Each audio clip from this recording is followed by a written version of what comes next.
မချိုတို့ဟိုတယ်က monthly activity calendar လေးလတိုင်းထုတ်ပေးပါတယ်။အားလုံးကိုဝန်ထမ်းနိုင်ရာ duty ချိန်ပေါ်မူတည်ပြီး join လို့ရပါတယ်။ဒါကတော့မချိုအချိန်ရသလို join ဖြစ်နေတဲ့ activity လေးတွေပါ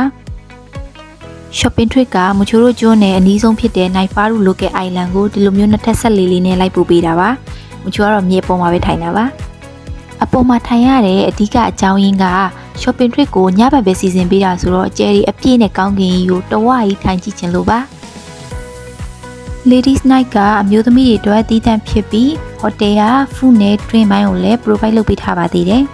။ Karaoke Night ကအရန်ကိုပြောစရာကောင်းတဲ့ညလေးတစ်ညပါ။အိန္ဒိယဆောင်ကြိုက်တဲ့လူတွေအတွက်မချိုက highly recommend ပေးပါတယ်။မြန်မာဆောင်နေဆိုပြီးတော့လက်စားပြန်ချလို့လည်းရပါသေးတယ်။ DJ Night ကတော့အားလုံးအတွက်ပါယောက်ျားလေးမိန်းကလေးအကုန်လုံး join လို့ရပါတယ်။ကံကောင်းလို့ကိုကနောက်ရက်ပိတ်ရက်ရတယ်ဆိုလို့ရှိရင်မိုးလေးပေါက်ထိပါကဲလို့ရပါသေးတယ်